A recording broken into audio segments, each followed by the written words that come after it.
Okay, let's jump right into this. 80%. According to some eye-opening recent data published by Andreessen Horowitz, one of the biggest, most influential VC firms in Silicon Valley, 80% of American startups building on open source AI are secretly using Chinese models to power their products. I mean, just pause and think about that for a second. The US has poured hundreds of billions of dollars into maintaining a massive lead in the AI race, right? Yet the very next generation of American startups are quietly building their core tech on infrastructure made in China. So, welcome to this explainer. If you're a business owner, an executive, or the person making the call on tech procurement, consider this your private strategic consultant briefing.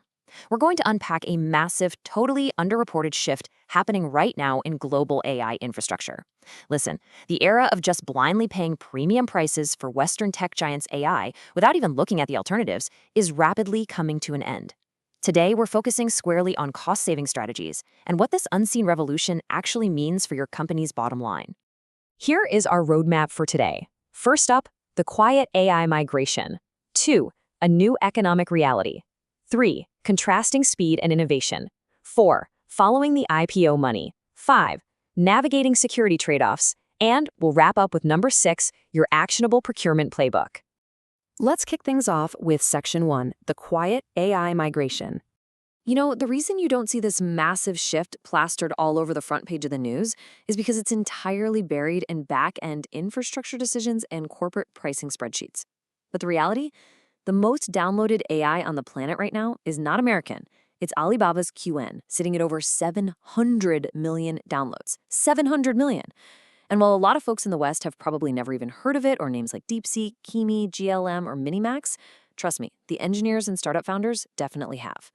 These tools are free, they're open source, and they're consistently matching and honestly, sometimes beating Western models that cost up to 40 times more. Which brings us to Section 2, a new economic reality. We are not just talking about getting a 10% discount here. We're looking at a fundamental, ground-up shift in how businesses handle cost-sensitive tasks.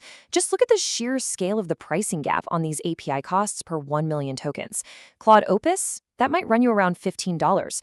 Alibaba's Qwen 3.5 Plus drops that same exact workload to roughly $1.20. And DeepSeek's budget model, a literal 28 cents. Let's put that in real corporate terms. If your company is processing a 100 million token workload, you'd pay about $1,500 on Claude. That exact same workload giving you the exact same output quality on benchmarks runs about $35 on DeepSeek. $35. That is a completely different economic reality. Let's look at how this actually plays out in the wild. Take China's booming short drama industry, for example. Right now, they're pumping out an astonishing 470 new shows every single day. How on earth are they doing that? Well, by utilizing these insanely cheap open-source AI tools, they've slashed the production cost of a show from $150,000 down to just $15,000. And it doesn't stop there. They cut the production timeline from a month to under 5 days. When the tools become this cheap and this fast, entire industries literally transform overnight. All right, moving to Section 3, contrasting speed and innovation. Now, you might be thinking, okay, it's dirt cheap, so they've got to be cutting corners, right? Actually, scratch that. It stems from a fundamentally different engineering philosophy born purely out of necessity. The crucial concept to understand here is expert clusters. See, when the US banned China from buying NVIDIA's best chips, Washington basically assumed Chinese AI labs would just fall behind because they wouldn't have the compute power. But the exact opposite happened. Because companies like DeepSeek couldn't just throw massive hardware at the problem, they were forced to get incredibly clever and rewrite the software. They took their model and essentially sliced it into 256 ultra-specialized expert clusters. It's like a giant team of specialists where if you ask a coding question, only the 8 specific coding experts wake up. The rest of the model's brain stays asleep. This compresses the working memory by over 90%. By being forced to be this hyper-efficient, DeepSeek reportedly built a world-class model for just $6 million. Absolutely wild. And this brilliantly illustrates why major Western tech players have quietly, behind the scenes, rebuilt their core infrastructure using these exact models. Airbnb, they moved their customer service AI to Alibaba's Qwen. When asked why, their CEO literally just said, "Good, fast, cheap." Pinterest went and rebuilt its entire recommendation engine on Chinese open-source models. The result? 30% more accurate and 90% cheaper. Even Cursor, which is arguably the most popular AI coding tool in America right now, was recently discovered to be running its flagship engine on Kimi K2.5, which is made by a startup in Beijing. The proof is really in the pudding here, folks. Let's move on to Section 4, following the IPO money. So we've talked about the tech and the massive cost savings, but as we all know, if you want to see if a trend is actually real, you follow the capital. Let's take a look at this timeline from the Hong Kong Stock Exchange. In early January, an open-source AI builder called Zhipu AI went public.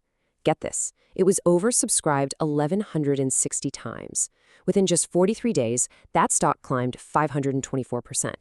The very next day, another startup named Minimax listed on the exact same exchange, and investors literally borrowed over 148 billion Hong Kong dollars in margin financing just to get a piece of it. The stock doubled on day one. Both of these companies hit $40 billion valuations in a matter of weeks, and Minimax even briefly overtook the legacy tech giant Baidu. In the first quarter alone, the Hong Kong exchange raised $14 billion. That makes it the best Q1 they've had in 5 years, totally beating out every other exchange globally. So yeah, as this quote sums up perfectly, the hottest IPO market on Earth right now isn't the NASDAQ, it's the Hong Kong Stock Exchange. This is a monumental shift in where AI capital is flowing. While Western media is largely looking the other way, the capital markets are basically shouting this from the rooftops. There are currently over 400 companies stacked in the Hong Kong listing pipeline right now. Next up, Section 5, Navigating Security Trade-offs. Now, as business owners and decision makers, we can't just blindly chase cheap tech without thoroughly evaluating the risks. We have to be smart about this. Let's impartially lay out the realities of both ecosystems. On the left side, yes, Chinese models carry risks. They do have baked-in political censorship on certain topics, though, let's be real, your internal customer service chatbot probably isn't debating geopolitics anyway. There is also definitely regulatory uncertainty depending on the temperature of US-China relations. But let's look over at the right side. Western models are absolutely not without their own massive corporate risks. ChatGPT actually trains on your corporate conversations by default unless you manually go in and opt out. Google Gemini merges your prompts with your entire Google account history. Claude recently opted users into a default 5-year data retention policy. The idea that one side is incredibly dangerous and the other side is perfectly safe just isn't supported by the facts. Both ecosystems have real trade-offs that you have to actively manage. Which brings us to our final part, Section 6, Your Procurement Playbook. So how do we actually manage all this? Here is the exact playbook that smart, forward-thinking companies are already using to grab these economic benefits while heavily mitigating their risk. Step 1. Audit your current API usage right now and identify exactly where you are burning money on high-cost, repetitive tasks. Step 2. Hedge those workloads.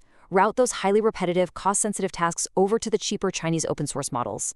Step 3. Maintain your control. Keep your Western models locked in exclusively for the highly complex tasks or any areas that require super strict regulatory compliance. And finally, step 4, and this is absolutely crucial, because these models are open source, you can deploy them on your own local self-hosted servers. That means your proprietary corporate data literally never has to leave your own infrastructure. You get the savings and you keep the security. A year ago, there was pretty much only one playbook, right? You pay OpenAI or you pay Google, whatever price they decide to set.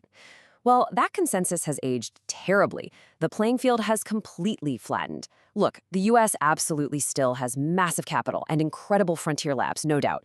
But China has the efficiency, they have the thriving open source ecosystem, and they have incredibly fast adoption speed.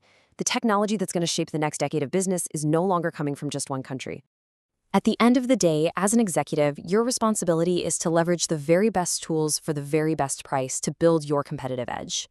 So my final question to you is this. Are you still overpaying for closed AI? Or are you ready to capitalize on the open source revolution? Take a really hard look at your tech procurement strategy this quarter, because the businesses that adapt to this new global reality first, those are the ones who are going to win the next decade.